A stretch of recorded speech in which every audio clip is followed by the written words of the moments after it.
Okay, hi. Sorry I look like a mess. This whole quarantine thing got me, looking a hot mess and whatnot. And sorry if you hear people screaming in the background. All of my roommates are celebrating because they're done with their finals and whatnot. So they're all celebrating in the living room, being loud and whatnot. So I'm sorry if you hear anything like that. But anyways, to get started, I did my report on Indian culture. Indian culture has been something that's been fascinating to me for the past couple of years, just because I work in retail, so I work a lot with like foreign clients and stuff like that. Like especially with that Michael Kors and stuff like that, we have a lot of people from India who are our clients. I have a lot of like regulars who come in who are clients from India, and so I wanted to learn a little bit about them, just because I have like a lot of um, like I work with them a lot, so I wanted to know more about them, so that way when I'm working with them, it like helps with creating bonds, creating the report and whatnot that I need to make with them. Um, and so when I started doing my research and in my paper, I looked back into the historical background of India, and I learned that in like ancient civilizations, there was around, I think there was four civilizations at that time, or four big ones at least, and the India, which they originated their civilization around the Indus River Valley, and that was around 5,000 years ago, and oh, they were one of the biggest civilizations in like out of all of the civilizations. They were one of the largest. Um, they were one of the most technologically advanced civilizations at that time. They had plumbing systems for their houses. They had a set system for how they would build their houses. They were very advanced when it came to building or to their civilization. They practiced Hinduism and Buddhism, which are both originated in India, which for me was really cool because I knew that Hinduism had originally uh, came from India.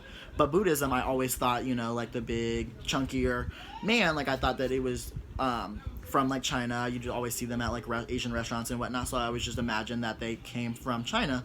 And so when I was looking at that, it really, when I found out that it came from India, it really changed my mind. Like, wow, maybe like there are things that I think right now that I need to go and do my own research on before I go and just, believe things. Like there are things that I need to, fact check myself on, which was really kind of cool. Anyways, so as I'm doing my report, I'm finding out about medieval times and modern times. I know that in like medieval times, they did a lot of trading. England ended up taking over India and like with their trading system and stuff like that. They had a lot of war in their medieval time. They fought with like Portugal, the Ottoman Empire, Turkey, places of the such. Um, it was like their culture throughout time is really cool to like look and see how they were like one of the largest civilizations, and how they had adapted or changed over time, and how they like were they went through colonization and stuff like that, with like England taking over and stuff. It was really cool listening and learning about that kind of things when I was watching the videos and reading about it and whatnot.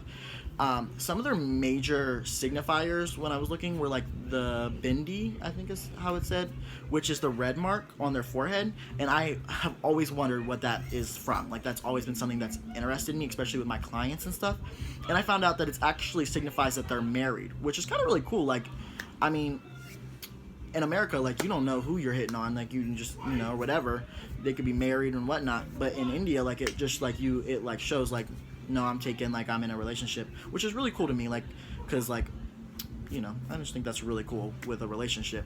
Um, they are one of the only remaining polytheistic religions in the world, which means that Hinduism and Buddhism, I believe. Well, I know Hinduism is. I can't remember about Buddhism, but Hinduism, they are one of the only polytheistic religions in the world, which means that they believe in more than one god, and they have three gods. I believe that their names are Brahman,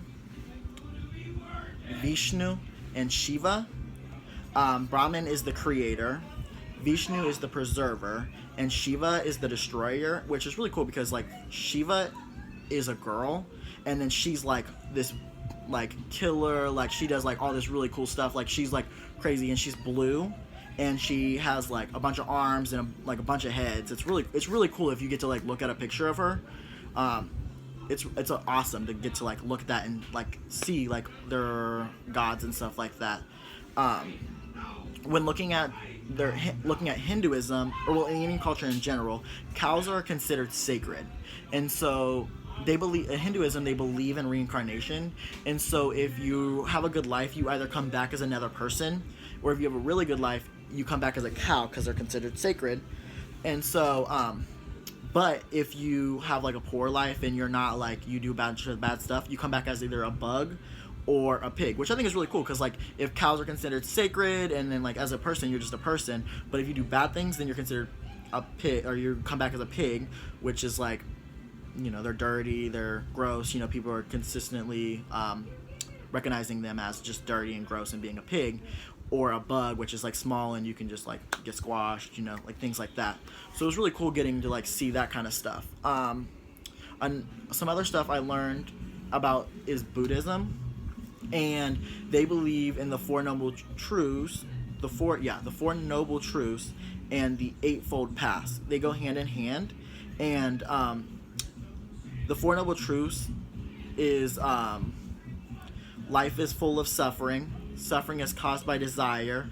Eliminate suffering by eliminating desire, and eliminate desire by following the Eightfold Path. So if you, life is full of suffering. So like, if you can get rid of suffering by eliminating all of your desires, and then they give you a way to get rid of your desires, which is really cool. So like, it's just doing the right things, you know, having the right actions, living the right life, you know, putting in the right effort, concentration on what you want, mindfulness, things like that. So it's all really cool things that you can achieve just to have the perfect life and not have that suffering, as so to say. So like, that's a lot of what my research consisted of. I had so much fun learning about this stuff and getting to learn about Indian culture. I love Indian food already, so like learning about the background of stuff and learning about their clothing and things of like that when I was writing in my report, it was really cool getting to like learn about it and read about it and watch videos on it and stuff. So yeah, I don't know. Thank you for watching. I had a lot of fun doing this report. I hope everyone has a good night. See you later.